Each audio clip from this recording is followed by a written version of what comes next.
You can see how much hero damage both these players put down, near the top or at the top of their teams. But Zarya is such a difficult, but also fun hero to play in terms of, the ultimate Graviton Surge, so impactful. You can get everybody in that tight gripped area. You can combo with a ton of, other ultimates. But you also, on top of the mechanical skill and the tracking that you need to almost see the game a few seconds before, because you need to know when to throw those bubbles on players, because if you don't put down a good bubble, you don't get any damage done on that bubble. You don't create energy. If you don't have any energy, you don't do any damage. You don't do any damage, you're just a waste of space out there on the field. Right, now let's go ahead and take one more look at that sniper battle, because that was definitely one of the big moments in that first map at Nepal. We had Inlayer, we had Dafran, and we had them going up against Carpe and EQO. This is pretty much a dream match right there. I'm not sure it was a dream match for Inlayer necessarily, because he did at least lose the sniper battle, but that didn't stop Atlanta Reign from actually doing relatively well overall. It did go to the very, very end of that point before we actually saw a victory. Boombox is missing. Dafran now hunting for targets. Double back and take a left turn at Albuquerque for the health pack. Sato is pressuring point, but there's Carpe.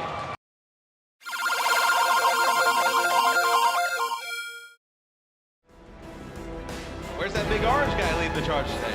Yo, me and Gritty got mad close. It was ironic again that I saw him on Valentine's Day. I thought I'd be his Valentine. He gave me a kiss when I was in Philly in the show match. A very gregarious individual, but I mean, these guys don't really need too much introduction, right? No, I mean, we've seen this starting six before. Seems like they're the ones that they're going to be rolling with throughout the season. EQO and Carpe, the DPS duo. You got Poco and Sato in terms of tanks, and then Boombox and Neptuno. Very multicultural team, Matt. Really exciting what the management and coaching staff over at Atlanta have been able to put together here. Yeah, and I think, we obviously, you see Dafran come out last today. Zarya boos, those are dudes. Yeah, dude. They usually I know, it's really hard something like it, yeah. It's tough for new viewers because we have so many of these sort of pseudo boos that aren't actually boos. It's like Soons, it's dudes, you can take a look at the roster here. Gets bubbled pretty quickly. He does want to get aggressive. Inlayer's down already. Sato mace to face, or hammer in this case it was. Pokpo took a huge amount of damage himself, and Erskine gets knocked out of the mech. Dafran very charged up and he's trying to maintain the front line here, but Pokpo's going to get knocked out by Poco. That's going to be fun as the series goes on. Infusion, select the correct composition. They're going to try and combo, the grab plus the self-destruct from Poco. A lot of tools for Atlanta here. That's going to be their grab early. A lot of players stuck inside of it. And they're not, Philly's just going to lose this fight. They're just going to back on out. Nothing they could do there. Nice grab from Dafran. Poco comes around the corner and lands like a 4-player shatter, and they just run through them. Oh, he was split. He wasn't behind his... the boop. Beautiful. That's nuts. If you're Philly, they're going to make a change, but the Winston can't really do much. Jumping into the Orisa, just a ton of damage. You have Dafran there. Oh, it's time to pony up, boys. I like this. This is what I like. So, Atlanta comes out with this comp, and Philly, they lose their first fight, but they're like, we don't mind playing this type of game. We'll bring our own double sniper out. That was all Philly last season. The Hanzo Widowmaker combo, the double sniper. We thought it was a thing of the past, but now it makes its return. Poco, oh, he took heavy damage there, but it was Boombox caught out by the Hulk. Now this fight's already over. Now it's just a cleanup here, and Philly really can't get away quickly enough. They don't have a Lucio in their team composition, so when they do get players picked off, they pretty much just have to feed as quickly as they can. This should be the last fight, though, for Philadelphia. And they lost Carpe. Carpe. I don't know if there's going to be a resurrect available from Neptuno there. He does have Valkyrie. Okay, brings Carpe back. The Widowmaker 1v1 reinstated. Now the sound barrier, though. When Leia gets out of trouble, he wants to look for Neptuno, but he's a little bit too slippery to catch currently. Perhaps a better target he might be served with. Carpe met him at the door. Takes him down, and Kodak's missing as well. That's 2 for Carpe. Self-destruct. Pokpo's Bongo is down. The supercharger is removed, and Carpe fancies a little bit of close quarters. Now it's all Philly set up on this point. Atlanta with just the Lucio and really the Diva just to hold on. Masso goes down. Poco deals with him, and finally the Fusion managed to get a foothold in this round. It's going to be very tough for Atlanta to get a touch here. Pokeball going to go to Wrecking Ball, barely gets on the point. Boombox might be threatened though. Drops it on top, and so much damage from Pokpo here. Uh-oh. You lose Sato, you lose Boombox. Players from Atlanta getting on the point. This is dangerous times indeed. Ursa now just trying to make sure Philly stay inside that small room. EQ always know where to go. They're trying to get a resurrect here, but elsewhere Enlair is down. They brought Boombox to the fight. Carpe with 2. That's what Philly were looking for here. This is how they stay in this fight. Transcendence now over the point for Boombox, and Ursa on high is desuited. The Wrecking Ball now coming in for Sato. He's more than happy to bring that one right on down. Sound barrier only really for Popo here. And the Fusion maintain control, but it's not over yet. Popo drops back in again. Poco pressure down. It doesn't matter. Oh, this is going to be a good map, man. I feel it. Struck there from Ursa, connect with one. Masa gets one as well, and look like they may have been able to turn things back in their favor. Look at the angles, dude. Like, Carpe's so sneaky. Like, look what he's doing under pressure as well. 2 players. they needed 4 players. Yeah, that's right. He killed 2 players, and then 2 more were committed to dealing with him. You see, teams just kind of bouncing back and forth. There's not really like a main healer on any of these compositions when you do this. So, be the Graviton Surge, Transcendence comes out, Self-Destruct as well. Sound barrier here from Philly as well. Poco tries to Earth Shatter there, but he's actually knocked into the air. He can't land it. Oh! Poco is back in the building, ladies and gentlemen. Not a moment too soon either. Atlanta Reign. They know when to back away. They know when to fully commit. Really coordinated. Their disengages look fantastic, and they will, as a result, take the first map of this series away, Nepal. But getting into position to duel the Widow is not going to be easy. And let alone you have that double threat up the far as well. Gets a couple shots in. Okay, Ding gonna be taken down. Coma, can he get the res is gonna be the question. Banning the hammer. I think Coma's gonna be looking for it. It's got the Valkyrie popped. Amsu under a little bit of fire. OT rolling through. Coma gonna be taken down right as that res comes in, and Sitch scoops up the kill. Ding put right back into the grave.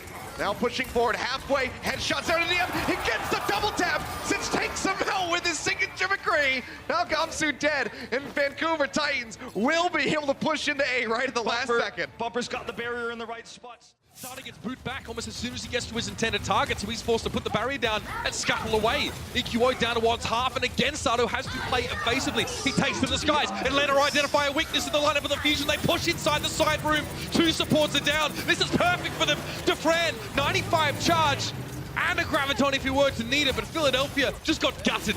And I think what they realized there is, what we saw from Carpe's POV is the grab from Dafran. His airmail, that one is, Philly actually is going to come back. They may want that grab back. Sound barrier now from Atlanta Reign, hastily applied. They realize they may have overstepped themselves somewhat. Sato is down. The self-destruct thrown in the middle. Poco wants more. He'll have it. Master's down, but EQO is traded. Carpe moving up to the point now, and somehow Philly have salvaged this. Atlanta run out of steam. You would have loved to have that grab if you're Atlanta. There has to be a full commitment here from Philly, but they've lost Sato now. They're running out of options. It was like a 4-on-4 here on the point, but you have Dafran fully charged up. It was 3 tanks and a support for Atlanta against 2 supports and 2 tanks for Philly. Atlanta finally takes point A. That got really scary. And in that right corner, you can see Massa just trying to stay alive now with the Graviton Surge brought in. Poco again, self-destruct in over the top. It yields results. Darko is missing Dafran. Cut down by Carpe, close quarters. 5 seconds left. Atlanta need to get to the payload to keep this round going. Philly staunchly defending it now. Ursa goes in for the shield bash, but it looked like he didn't connect. Sato was protected. Pogpo's down to half, and that's dangerous. It's forcing out the Transcendence now from Atlanta. They need to go forward. They need to find some momentum, but another grab comes in. Up to the sky goes the mech. Straight on down, and it's 3! Just what the doctor ordered, and Atlanta are cut down to size by half. Poco will pursue the D-Mech Diva, and Darko has nowhere to go. Philadelphia Fusion shut the door.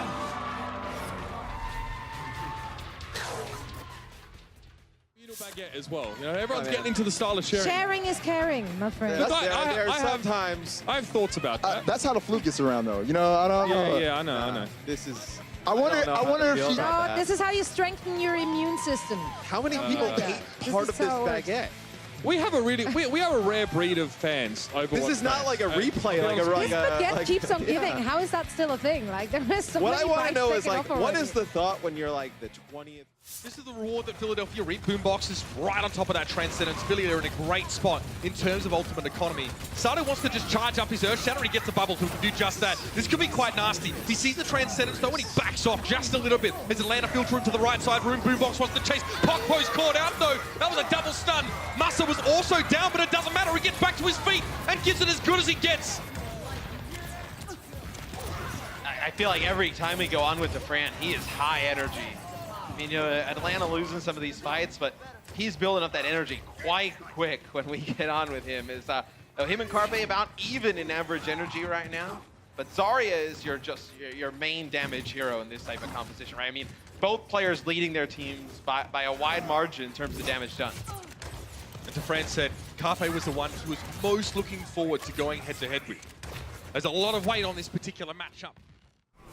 Welcome back, everybody. You know it is Overwatch League time when you see a Poco bomb. That's right, pretty much a staple in the Philadelphia Fusion's games. But getting into position to duel the Widow is not going to be easy. Yeah, let alone he had that double threat up the far as well. Gets a couple shots in. Okay, Ding gonna be taken down. Coma, can he get the res is gonna be the question. Banning the hammer. I think Coma's gonna be looking for it. He's got the Valkyrie popped. Amsu under a little bit of fire. OT rolling through. Coma gonna be taken down right as that res comes in, and Sitch scoops up the kill. Ding put right back into the grave. Now pushing forward halfway. Headshots out of the end. He gets the double tap. Sitch takes him out with his signature McCree. Now Amsu dead, and Vancouver Titans will be able to push into A right at the last second. Bumper's got the barrier in the right spot. Oh, very close to this push. Shanu finds Luffy. Valkyrie's up for Coma, but he's got to stay alive. Okay, Stitch now in position. This is the toughest part for the Dragons. They just need to be stable here. Oh, Look at the double flanking snipe. from behind. The Deadeye coming down. The Pharmacy Cop is right out of there. Ding and Coma both say goodnight. Another shot, the headshot there on the DM. Takes him out, the hit onto Geggery in midair. And in style, Vancouver Titans glide into the finish on Dorado. 4-0, and they're opening day. Here's Dafran pushing in. Yeah, so check this out. So Dafran's trying to look, and he sees Poco out to the left, knows there's no chance of that getting eaten, and then he tries to pop his own bubble during this to potentially block off the Transcendence healing. Transcendence works on line of sight. You can block it with the Zarya bubble. That's where you see some heads-up play for both of these Zaryas. That was a pretty sick play. He's keeping the Rain in charge at this point. Yeah, he connects with a few other players as well, as here comes Carpe back on Reaper.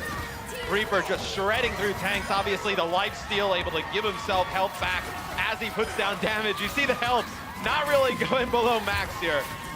Whoever knew that Edgelord could look so good. Massa knocked up against the wall. Couldn't get away from that self-destruct, and Philly eventually get their prize. Dafran with that Graviton Surge was huge, but then he makes a big brain play. He turns around, you actually see Poco with the self-destruct towards the end. But Dafran doesn't want him to come back and keep contesting the point. He actually backs out into the alleyway, and he just chases Poco away. He has to go further away, and he's less on health, so you can't extend the point for that longer, and he's not even able to throw the self-destruct on the point, clear them off of it because he's so low. It's just that little extra damage that he goes back and puts on him that really prevents Poco from extending that, allowing Philadelphia to get some more players back on the point. Again, hard to shift, I suppose. But again, it means they have to play so statically. They really just need to play around the Orisa, and the Fusion know that. It's very clear when you see the Orisa being used. Poco, I think he was able to get out of that one there. We had the booster available. Massa caught. Graviton Surge was well placed with the Rain. They can't afford this kind of fight. It's 94% for the Fusion. They're so close. Erster goes down. Sato's trying to back away. Poco gets a bit of a shield and pushes forward now, but that Orisa is worse for wear right now. Goes for the Fortify. Poco has to abscond. Darko now being pushed away. Down the hill goes Darko. Self-destruct to get out of the mech, and Massa's playing on that left side, but it's just him, the one man standing in the Philadelphia Fusion. Triumph very closely with the Transcendence now onto the point, but Dogman is keeping his one alive. Gets into the back corner, just a drive-by. He waves as he passes by. And Atlanta Rain now trying to put some numbers back on the point with the Fusion. They've got it, they have it. It doesn't get much closer than that. What a match. Atlanta takes Philly the distance. Philly just at the end, man. Let's have a look at some of our favorite memories from that map. What a spicy one, Matt. I want to watch more of these two teams play. So you see Dafran here laying down a grab. Transcendence is going down as Dude, Atlanta, this map was so crazy, the ruins, because they end up, just losing that first fight. And Monster, all series long, man. I mean, on Volskaya, how huge was he? Getting to the high ground, picking up some kills. Both Lucios in this series putting on a show. This fight was quite astonishing from him. Yeah, 2 boot kills there as well. One was environmental, one not. Dafran picking up that multi-kill in this very crucial fight. We did see him get to use that Molten Core again. It was something that Philly just sort of respected and backed away from. The Zarya play at an absolute premium here, such a treat. And, this is maybe the head-to-head that Dafran wanted. The Zarya head-to-head to end it all. Very impressive stuff from both.